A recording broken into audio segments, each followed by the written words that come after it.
I've been living in Korea for 9 years now. I've had a lot of different experiences here, but today I'm going to talk about some differences between my country, New Zealand, and Korea, and some of the things that shocked or surprised me the most while living here.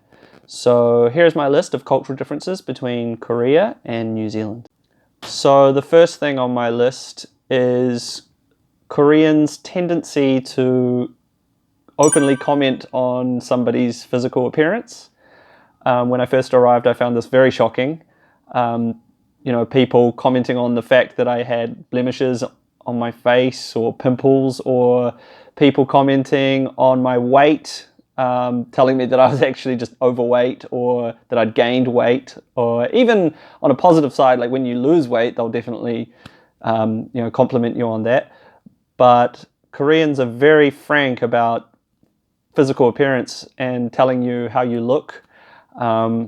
It's a country that is obviously very, very concerned with physical appearance and looking beautiful and looking attractive.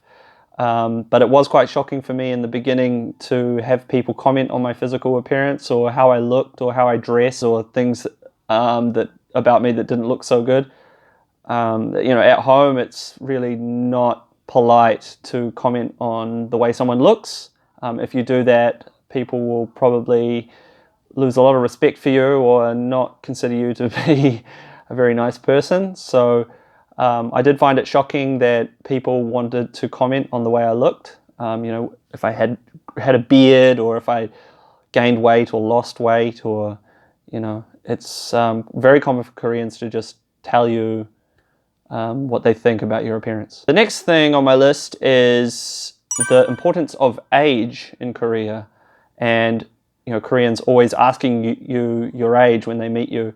In the beginning, when I didn't know a lot about Korea, I found this quite strange and almost rude, because in my country, you don't really need to ask somebody's age. You almost never ask somebody's age. When it's necessary, you will ask their age, but most people don't care. So when I first came to Korea, everyone was asking me how old I was. And I thought it was maybe because Koreans are just really curious about age, but later I learned obviously there's a whole culture with age. You respect the people that are older than you. A lot of how Korea conducts their cultural and societal practices is based on age. The way you address someone is based on age.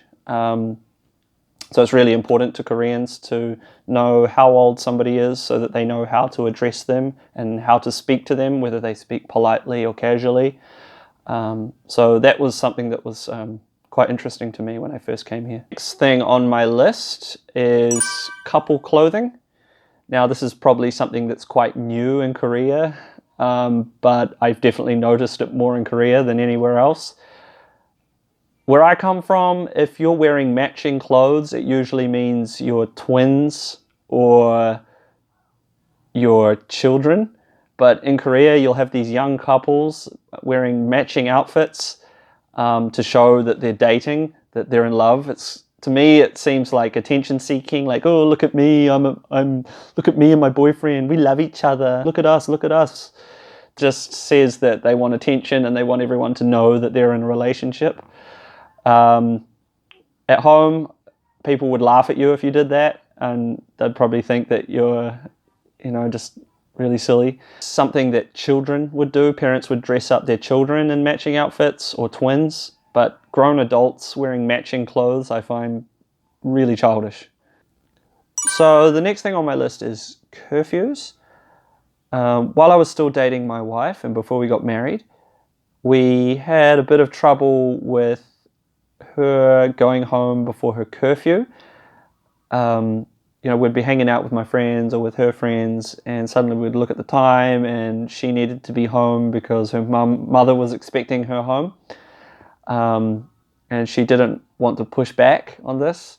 Mother was at work and not home for the evening, then fine, no problem. But whenever her mum was at home at night, she would always be waiting for her and expecting her to be home quite early. So that for me was quite difficult to get used to.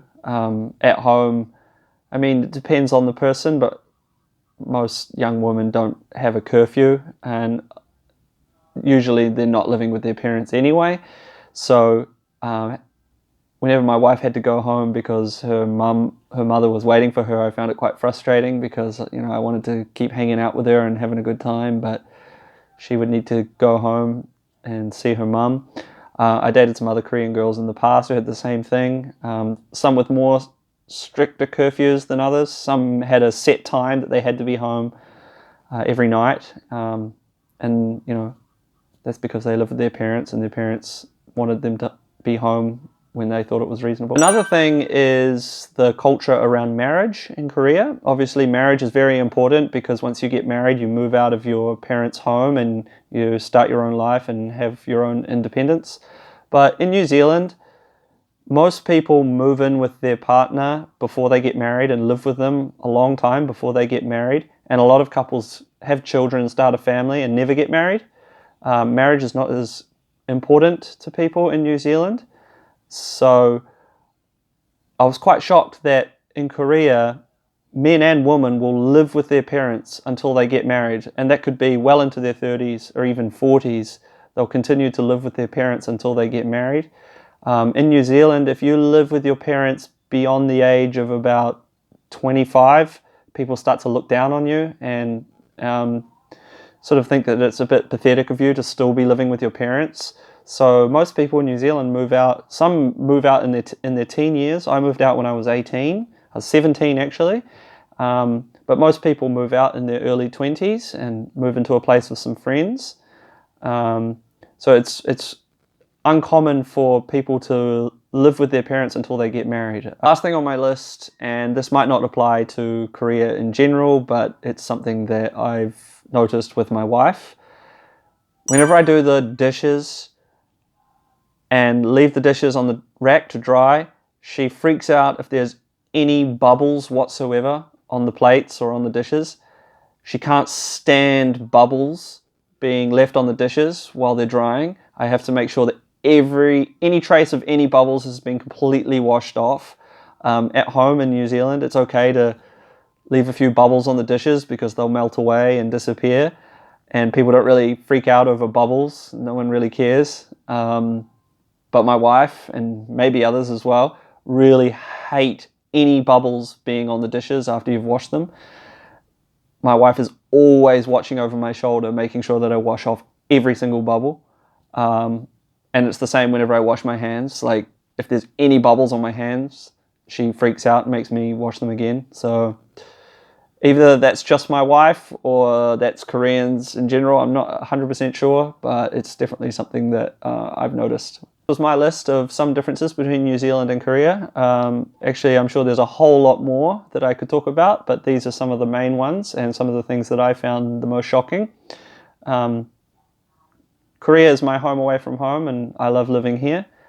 And it's important to just get used to some of the cultural differences between home and the country that you've adopted. And, you know, I'm always learning and enjoying my time in Korea. So thank you everybody for watching, and I hope you enjoyed this video.